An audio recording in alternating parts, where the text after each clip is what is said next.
ये कोई आम जगह नहीं है, ये वो जगह है जहां पर हिंदुस्तान के सबसे बड़े क्रांतिकारी शहीद आजम चंद्रशेखर आजाद जी का जन्म हुआ था, जन्मस्थली है। और दुर्भाग्य ये है कि बदरका में जो ये स्थिति है चंद्रशेखर आजाद के आवास की, ऐतिहासिक स्थली है ये। और आप तस्वीरें देख सकते हैं, यहाँ की दीवारें जो हैं वो जर्जर हो चुकी हैं और सीलन सी भी है और दरारें भी साफ तौर पर दिखाई दे रही हैं। दुख इस बात का है कि एक ऐसे बड़े क्रांतिकारी जो HRA हिंदुस्तान रिपब्लिकन एसोसिएशन जिन्होंने गठित की, 12 वर्ष की उम्र में स्कूल के अंदर अन्याय के खिलाफ बगावत भी करने वाले रहे हैं चंद्रशेखर आजाद। अब सरकारें बदली, सोच भी सरकारों की बदली, लेकिन नहीं बदली तो बदरका की तस्वीर। और साफ तौर पर इसकी तस्वीर आप देखें तो बड़ा अंदर कष्ट होगा कि इतने बड़े क्रांतिकारी का एक घर, आज के नेताओं का घर बंगलों में तब्दील हो गया है, गाड़ियां हैं, कोठी हैं, लेकिन जिन्होंने सच्चे देश भक्ति को निभाते हुए अपने आप को अपनी मां से अलग कर लिया। महज 12 वर्ष की उम्र में चंद्रशेखर आजाद अपनी मां से दूर हो गए और देश रक्षा में लग गए। और उसके बाद उनके आवास की स्थिति आप साफ तौर पर देख सकते हैं। उत्तर प्रदेश के मुख्यमंत्री रहे थे पूर्व पंडित नारायण दत्त तिवारी, उन्होंने इसकी स्थिति को जैसा बदला था उसी तरह से बस स्थिति आज भी चली आ रही है। ये तारीख भी लिखी है, 7 जनवरी 1985 को इसे बनाया गया था। अब हमारे साथ पंडित जी हैं जिन्होंने हमको काफी कुछ आजाद जी के बारे में बताई, उनके आवास के बारे में बताई। पंडित जी, ये स्थिति है, क्या आपको भी दुख लगता है बदरका का? ये जो तस्वीर है, जैसे हम युवाओं को दुख लग रहा है, युवा कहाँ आज के सुपरस्टार को फॉलो करते हैं इंस्टाग्राम पे, फेसबुक पे। आज ऐसे जो देशभक्त क्रांतिकारी हैं, जो सच्चे देशभक्त हैं, उनके आवास की स्थिति है। आप खुद यहाँ के पत्रकार भी हैं और ट्रस्ट के आजाद जो ट्रस्ट बना है चंद्रशेखर शहीद आजम चंद्रशेखर आजाद ट्रस्ट, उसके भी सदस्य हैं। उसके बावजूद ये स्थिति ऐसी है, क्या सरकारें क्या बिल्कुल सुनना नहीं चाहती? ये एक बहुत बड़ी राष्ट्रीय शर्म की बात है जी कि आज इतने महान क्रांतिकारी देशभक्त साहसी चंद्रशेखर आजाद जी का जन्म घर, जो कि इस स्थिति में होना चाहिए था कि पूरे विश्व के लोग यहाँ आते, प्रेरणा लेते, इससे इतना ऐतिहासिक बन जाता है। लेकिन ये बहुत ही दुर्भाग्य है कि इस तरफ सरकारों का भी कोई भी ध्यान बिल्कुल नाम मात्र को नहीं है। कितनी सरकारें बदली, उसके बाद क्या इसकी तस्वीर बदरका की बदली? मुझे तो नहीं लग रहा है। ये सालों से दीवारें जो है सीलन पड़ी हुई है, गेट भी सड़ गया है और जो दरारें हैं वो शिलान्यास का पट है वो भी दरक चुका है। ये एक ऐतिहासिक धरोहर है हमारे लिए। आज इसका इतना कुरूपता है कि दरारें हैं, कब ये खंडहर हो जाए, नामो निशान भी मिट जाएगा आगे आने वाले वर्षों में, हमें तो ऐसा ही लगता है। और सरकार के मंत्री, मुख्यमंत्री, प्रधानमंत्री, कोई भी आप देखो, बड़े बड़े शाही बंगलों में रहते हैं, सैकड़ों कमांडो सुरक्षा गार्डों के बीच में रहते हैं, सारी सुविधाएं भोग रहे हैं, लग्जरी गाड़ियां दर्जनों में चल रहे हैं, फौज फाटा लेके राजा महाराजाओं की सवारी निकालते हैं। लेकिन ये सब किसके बदौलत इन्हें उपलब्ध है? ये ऐसे ही क्रांतिकारियों की शहादत से आज ये सुख भोग रहे हैं। ये अंग्रेजों को एक लहजे में फिरंगी कहा जाता था जी। आज यूथ पीढ़ी फिरंगी कल्चर को फॉलो कर रही है। आप खुद देखते होंगे, फिरंगी तरीके से रह रही है, उनको अंग्रेजी कल्चर, इंग्लिश बोलना बड़ा पसंद है। और आज के हीरो, युवाओं के ये हीरो जो होने चाहिए थे वो नहीं है। मैंने अभी पूछा भी स्थानीय लोगों से, बेटा आप चंद्रशेखर आजाद जी को जानते हो? कौन थे वो? देखिए, बच्चे फौजी बता रहे हैं और ये भी अभी कुछ लोग थे जो अभी इनकी स्थिति के बारे में, चंद्रशेखर आजाद के इतिहास के बारे में नहीं जानते। और मैं थोड़ा सा अंदर, मुझे पंडित जी ले चलेंगे उस स्थली को। पहले मैं चरण वंदन करता हूं उनकी जगह को जहां पर वो जन्म लिए। और मैं बहुत ज्यादा गौरवान्वित महसूस कर रहा हूं कि मैं उस जगह पे हूं जिनका कुछ एकमात्र % अगर मेरे जहन में आया तो देशभक्ति की ज्वाला जगा सकता हूं। तो पंडित जी वो थोड़ा सा प्रवेश करवाने के लिए बताएंगे कि स्थिति क्या है, और मैं चल रहा हूं।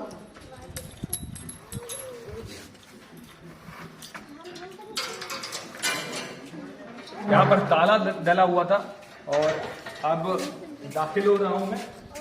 ये बहुत बड़ी जगह पर मैं आ चुका हूं, जिस मेरे हिसाब से मेरा एक, जब मैं पैदा हुआ था उसके कुछ दिन बाद जब मैंने शहीद भगत सिंह की मूवी देखी the legend of Bhagat Singh, उसके बाद से मैं बड़ा प्रेरित हुआ पंडित जी से भी। वीर सावरकर एक हमारे बहुत बड़े क्रांतिकारी रहे, राम प्रसाद बिस्मिल थे और अफवाजुल्लाह खान थे, तमाम क्रांतिकारियों के बारे में मैंने पढ़ा है। और जब मैं पंडित जी के बारे में पढ़ के आया तो मुझे बहुत अंदर से था कि कभी मैं बदल कर जाऊं, लेकिन उम्र उतनी थी कि मैं आ नहीं सका। आज सौभाग्य प्राप्त हुआ है उस जगह का। तो ये पंडित जी आपको बहुत बड़ा श्रेय दूंगा मैं इसके लिए कि आपने हमको यहाँ पे दर्शन कराए। यहाँ के ये माता जी हैं चंद्रशेखर आजाद जी की, लिखा हुआ है भारतीय स्वतंत्रता संग्राम के अकेले योद्धा अमर शहीद चंद्रशेखर आजाद जी की महिमामयी माँ जगरानी देवी, ये उनकी जो है इनकी स्मृति बनाई गई है याद में। और दुख इस बात का है कि स्मृति भी देखिए आप टूटी हुई है, और उस माँ की जिसने ऐसा लाल देश में जन्म दिया जिससे फिरंगी डरते थे। साफ तौर पर मैं बोलूं, फिरंगियों की हालत खराब हो जाती थी आजाद जी का नाम सुन के। 12 वर्ष की उम्र में अंग्रेज को चैलेंज किया, और जो जब उन्हें मजिस्ट्रेट के सामने पेशी की गई तो उन्होंने बोला था कि आजाद हूं, और अपना भारत माता को अपनी मां कहा था। तो बचपन से ही देशभक्ति की ज्वाला है। ये वो घर है जहां पर रहा करते थे। पंडित जी कुछ और उनको बताइए दिलचस्प यहाँ पे, आप इसको पकड़ लीजिए आराम से। यही वो पावन स्थल है जहाँ 7 जनवरी 1906 आजाद जी जन्मे थे। और उनके पिताजी पंडित सीताराम तिवारी बहुत ही गरीब और विपन्न परिवार था उनका, बहुत ही गरीब, पैसे तो थे नहीं, खेती इनके पास थी नहीं। जहाँ गाय का दूध बेचकर वो अपना जीवन निर्वाह करते थे, लेकिन माता पिता बहुत ही स्वाभिमानी थे, कभी किसी के सामने हाथ नहीं फैलाया। क्या कभी किसी सरकार ने, अभी सपा थी उसके बाद बीजेपी आई, क्या कुछ बदलाव? मायावती ने इतनी मूर्तियां स्थल बनाए उनकी सरकार में, लेकिन क्या तस्वीर यहाँ की बदली? यहाँ के विधायक, आप खुद एक सीनियर पत्रकार भी हैं और ट्रस्ट से भी जुड़े हुए, क्या कभी विधायक लोगों की इस बात हुई इन लोगों से कि इस स्थली को भी कुछ उसका देख रेख के लिए कुछ काम किया जाए?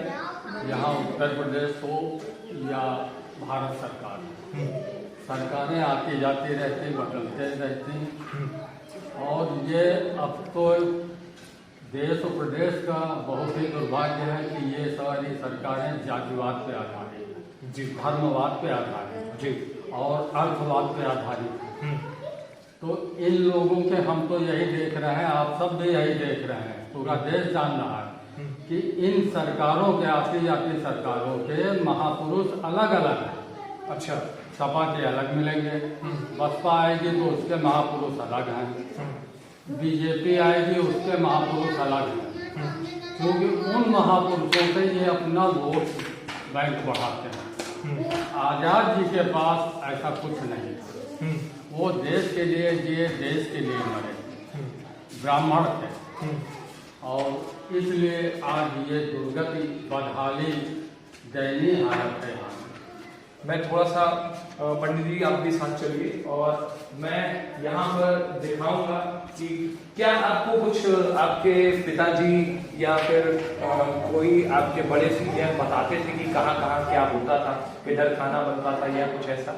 यहाँ हम आपको बताऊंगा, तो ये पक्का कंक्रीट का जाला बन गया है। हमने तो इनका कच्चा वाला घर का स्वरूप भी देखा था, जो केवल कच्ची दीवारें थी। ये मुख्य द्वार का छोटा सा दरवाजा था, यहाँ पे बीच में दीवार बनी हुई थी, इस जगह पे दीवार थी, उसमें एक दरवाजा था।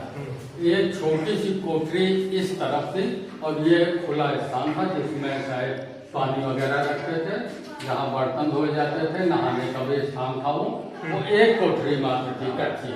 मैं आप यहाँ पे ये दिखाना चाहता हूँ कि ये पट है जिसमें शहीद आजम चंद्रशेखर आजाद जी के बारे में बताया गया है और लिखा है ये वही पावन स्थल है जहाँ स्वनाम धन्य माता जगरानी देवी की कोख से दिनांक 7 जनवरी 1906 को पिता पंडित सीताराम जी तिवारी के घर में सिंह शाह चंद्रशेखर आजाद जैसे स्वतंत्रता के महान उपासक का जन्म हुआ था। ये सारी बात लिखी हुई है और इस पट पर जरा एक तस्वीर मैं कैमरामैन से कहूंगा, अपने कैमरा जर्नलिस्ट से मैं कहूंगा महेश जी आप दिखाएं कि ये जो चिड़ियों का स्थान बन गया है, गंदगी आप देख सकते हैं ये किस तरह से उस पट पर गंदगी है। और भी मैं चीजें दिखाऊं, पूरा देखे आप, पूरे दीवारें, छत देखे, छत देखिए, छत की जाएगी, हाँ छत की स्थली देखिए आप, जो चंद्रशेखर आजाद जी की स्थली है उसकी छत को हम आपको दिखा रहे हैं। और आप ये चंद्रशेखर जी की लाइन है क्या? जी हाँ, इसमें लिखा हुआ है ये वो कहा करते थे। जी जरा आप इसे पढ़ के अपने स्टाइल में बताइए। आजाद जी हमेशा अपने क्रांतिकारी साथियों के बीच जब बैठते थे तो चर्चाएं होती थी। एक बार भगत सिंह ने उनसे पूछा था कि भैया आप अपने घर का पता तो बता दो, अगर अचानक कहीं मुठभेड़ हो जाए तो कोई विभत्स घटना घट जाए तो आपके घर तक तो हम सूचना दे सकें। तो आजाद जी ने उनको बहुत जोर से झपटते हुए कहा था कि आइंदा से ऐसा मत पूछना, देश के लिए मैं काम कर रहा हूँ, मेरा घर में काम नहीं कर रहा, मेरे माँ बाप से क्या तुमको वास्ता है, क्यों पूछ रहे हो? तो वो लोग कहा करते थे आजाद जी, देख पुलिस मुझे रस्सी से बांधकर बंदरिया जैसा नाच नचाती फिरे और फिर मुझे फांसी पर टांग दे, ये मुझे कभी अच्छा नहीं लगता। वो तुझे मुबारक हो। जब तक ये बमतुल बुखारा, आजाद ने अपनी पिस्तौल का यही नाम रखा था। मेरे हाथ में है बमतुल बुखारा के। अच्छा अच्छा, मेरे हाथ में है, कोई माई का लाल मुझे जीवित नहीं पकड़ सकता। क्या बात है, क्या बात है। ये भगत सिंह को झपटते हुए कहा था। बहुत अच्छी जानकारी। और भी कुछ राम प्रसाद बिस्मिल जी के बारे में की लाइन भी यहाँ है और जरा इसको भी दिखाइए, ये सब भी दिखाइए। बहुत ही बदहाल स्थिति में है और हम लोग, ये स्थिति है देश के बड़े क्रांतिकारी के बदरका की जन्मस्थली है, बदरका उनकी, उसकी ये स्थिति है। लिखा है इसमें काफी चीजें जो है ये लिखा हुआ किस तरह से जंग करते हैं वतन के वास्ते, किस तरह से जान देते हैं वतन के वास्ते, फक्त दुनिया तुम्हें यह बताने आए हम, खुश हो अहले वतन चलते हैं वंदे मातरम। राम प्रसाद बिस्मिल, राम प्रसाद बिस्मिल बड़े क्रांतिकारी, उनके बारे में दुनिया जानती है। आपको बता दें जी, यही पंडित राम प्रसाद जी बिस्मिल थे जिन्होंने सन 1921 में आजाद जी की बहादुरी और क्रांतिकारिता जज्बा देख के इनको हिंदुस्तान सोशलिस्ट रिपब्लिकन आर्मी का कमांडर इन चीफ बनाया था। राम प्रसाद बिस्मिल ने ही गठन की एचआरए हिंदुस्तान, फिर बाद में ये एचआरए हिंदुस्तान रिपब्लिकन एसोसिएशन जो एचआरए थी वो एचएसआरए बन गई। वो हिंदुस्तान सोशलिस्ट रिपब्लिकन एसोसिएशन। हाँ, ये एक और लाइन, दुश्मनों की गोलियों का हम सामना करेंगे, आजाद ही रहे हैं, आजाद ही रहेंगे, मरेंगे, आजाद ही मरेंगे, आजाद ही मरेंगे, आजाद ही मरेंगे, आजाद ही मरेंगे। ये बात चंद्रशेखर आजाद ने कही, ये बात कही, ये गुनगुनाया करते थे। हाँ हाँ, उनका प्रतिज्ञा ये थी कि पूरी समूची अंग्रेज पुलिस न मुझे जिंदा पकड़ सकती है न मार सकती है। मैं आजाद हूँ, आजाद था, आजाद हूँ, आजाद ही रहूंगा और आजाद ही मरूंगा, और वो प्रतिज्ञा पूरी जी। ये चंद्रशेखर आजाद जी के बारे में आप देखिए, ये इंदिरा गांधी जो प्रधानमंत्री थी उन्होंने क्या कहा, आजाद के जन्म दिवस पर आज बदरका आकर, कैमरामैन से बोलूंगा ये दिखाई जाए, आजाद के जन्म दिवस पर आज बदरका आकर धन्य हो गई हूँ। यहाँ की मिट्टी ने चंद्रशेखर आजाद जैसे नर रत्न को जन्मा है। ये पावन धरती सारे तीर्थों का तीर्थ है।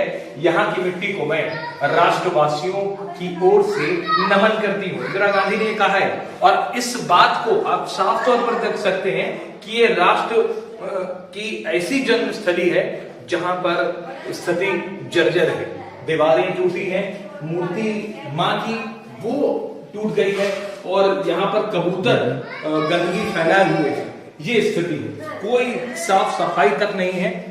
आप देख सकते हैं यहाँ पे ये पंख है जो साफ तौर पर कबूतरों के हैं, और ये पूरी गंदगी है, स्थल को साफ तक नहीं किया गया।